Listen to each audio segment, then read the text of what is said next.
तो दोस्तों हमारी अर्थ 70% वाटर से कवर्ड है, मगर अभी तक दोस्तों 80% ओशन का वो हिस्सा है जो अभी तक डिस्कवर भी नहीं किया गया है। समुद्र की लहरों के नीचे एक अलग ही दुनिया चल रही है, जिसमें कई तरह की मिस्ट्री और कई तरह के मिस्टीरियस क्रिएचर रहते हैं। मगर दोस्तों जिस तरह साइंस आगे बढ़ती जा रही है और टेक्नोलॉजी आगे बढ़ती जा रही है, हमें धीरे धीरे पता चलता जा रहा है कि ओशन जो है हमारी सोच से भी ज़्यादा मिस्टीरियस है। तो दोस्तों चलिए शांत और मिस्टीरियस जगह की जर्नी को शुरू करते हैं और इस वीडियो को स्टार्ट करते हैं। तो दोस्तों डीप सी वहाँ से स्टार्ट होता है जहाँ से सनलाइट ख़त्म हो जाती है। सनलाइट दोस्तों जो है केवल 200 मीटर तक पानी के अंदर तक जा सकती है, और जैसे जैसे हम पानी के नीचे जाते जाते हैं वहाँ पे सनलाइट धीरे धीरे कम होती रहती है और अंधेरा बढ़ता रहता है। दोस्तों जैसे जैसे हम पानी के नीचे जाते रहते हैं वहाँ का टेम्परेचर और ठंडा होता रहता है, और साथ ही साथ प्रेशर भी बहुत तेज़ी से बढ़ने लग जाता है। इनफैक्ट 1000 मीटर की गहराई तक पहुँचते पहुँचते प्रेशर जो 100 टाइम्स हो जाता है अर्थ सरफेस से, और सरफेस तक पहुँचते पहुँचते समुद्र की प्रेशर जो है 1000 टाइम्स बढ़ जाता है। वहाँ ना तो कोई सनलाइट होती है, ना तो कोई प्लांट, ना तो कोई फूड। बहुत टाइम तक साइंटिस्ट को लगता था कि ऐसी एक्सट्रीम कंडीशन में भला कोई कैसे रह सकता है, मगर वो गलत थे। अर्थ का सबसे गहरा हिस्सा मैरियाना ट्रेंच जो पैसिफिक ओशन में पाया जाता है, इसका सबसे डीपेस्ट पॉइंट जिसे हम चैलेंजर डीप का कहते हैं, लगभग 11000 मीटर की गहराई पर है।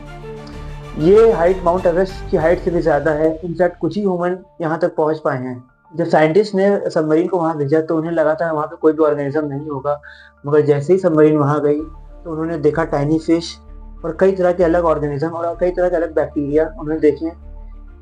इस डिस्कवरी ने साइंटिस्ट को हिला के रख दिया कि अगर अर्थ के डीपेस्ट और सबसे एक्सट्रीम कंडीशन में भी ऐसे ऑर्गेनिज्म प्रेजेंट हो सकते हैं, तो सोचिए ओशन का भी तो कई हिस्सा हमने डिस्कवर भी नहीं किया था।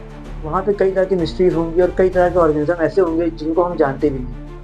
दोस्तों डीप सी के एनिमल बिल्कुल भी नॉर्मल तरीके से नहीं होते हैं। जैसे एंजल फिश, ये ऐसी फिश होती है, इसके सर में एक छोटी सी लाइट रहती है। ये लाइट असल में बैक्टीरिया की बनी होती है। ये लाइट जो है इसे समुद्र के अंदर चीज़ें देखने में और बाकी छोटी मछलियों या अपने खाने को अट्रैक्ट करने में मदद करती है।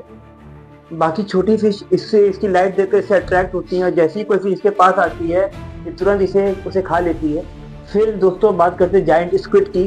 पुरानी कहानी में लोगों को लगता था कि ये कोई मॉन्स्टर है जिसकी बहुत बड़े बड़े टेंटिकल्स हैं, मगर लोगों को वो एक कहानी लगती थी। मगर मॉडर्न टाइम में साइंटिस्ट ने एक जायंट स्क्विड को डिस्कवर किया है, उसकी वीडियो रिकॉर्ड की गई है। इनफैक्ट वैम्पायर स्क्विड जो कि बिना ऑक्सीजन वाली एरियाज में भी सर्वाइव कर सकता है, और तो और डम्बो ऑक्टोपस जो हज़ारों मीटर की गहराइयों में ही रहता है। ये सारे क्रीचर जो हैं बहुत ही डिफरेंट तरीके से दिखते भी हैं और डिफरेंट तरीके से ये इनका सर्वाइवल करने का तरीका भी है। कुछ डीप सी एनिमल के पास आइज़ नहीं होती, कुछ ट्रांसपेरेंट होते हैं, कुछ के जॉ इतने बड़े होते हैं कि जो फूड मिले उसे तुरंत पकड़ सकते हैं। ये सारे क्रीचर दोस्तों एलियन नहीं है, ये सारे क्रीचर हमारी अर्थ के ओशन की गहराइयों में प्रेजेंट है। क्योंकि जहाँ लाइट नहीं पहुँचती वहाँ ये सारे क्रीचर कैसे रह लेते हैं? इसका आंसर है बायोल्यूमिनेसेंस। बायोल्यूमिनेसेंस का मतलब होता है कि कोई भी ऑर्गेनिज्म या कोई भी एनिमल अपने अंदर खुद अपनी लाइट प्रोड्यूस कर रहा है। ओशन में अराउंड 75% ऑफ ऑर्गेनिज्म ये बायोल्यूमिनेसेंस का कॉन्सेप्ट यूज़ करते हैं, जिससे वो और दूसरी फिश को अट्रैक्ट करने में या अपने खाना ढूंढने में या लाइट की तरह इस चीज़ को इस्तेमाल करते हैं।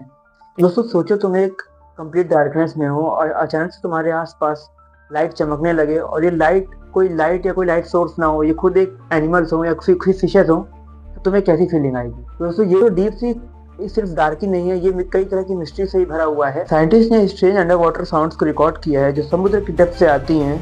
ओशन फ्लोर पर भी कई तरह की ऐसी एंशिएंट मूर्तियाँ और ऐसे चीज़ें भी मिली हैं जो इशारा करती हैं कि सी जो है बहुत मिस्टीरियस है और हमें अभी इसको एक्सप्लोर करने की ज़रूरत है। और हर साल साइंटिस्ट नई नई स्पीशीज़ को डिस्कवर करते हैं जो पहले कभी देखी ही नहीं गई थी। आज भी हमने सिर्फ ओशन का एक छोटा सा हिस्सा एक्सप्लोर किया है। हो सकता है हज़ारों या शायद लाखों स्पीशीज़ अभी भी डिस्कवर होना बाकी हैं। और दोस्तों हम यूनिवर्स और स्पेस में मिस्ट्री ढूंढने की कोशिश करते हैं, मगर शायद सबसे बड़ी मिस्ट्री जो है हमारे अर्थ के नीचे यानी समुद्र में छुपी हुई है, जो अभी तक ढूंढी ही नहीं गई है। डार्क सी एक ऐसी दुनिया है जहाँ पर मिस्ट्री है, प्रेशर है और साइलेंस है, लेकिन साथ ही साथ यहाँ लाइफ है, ब्यूटी है और सीक्रेट भी कई तरह के भरे हुए हैं। तो जब भी तुम समुद्र को देखो याद रखना उसके नीचे एक ऐसी दुनिया छिपी है जिसे तुम अभी तक पूरी तरह से समझ भी नहीं पाए हो। आपको ये वीडियो पसंद आई तो हमारी वीडियो को लाइक करें, हमारे चैनल को सब्सक्राइब करें। मिलते हैं किसी नेक्स्ट वीडियो में, तब तक थैंक यू।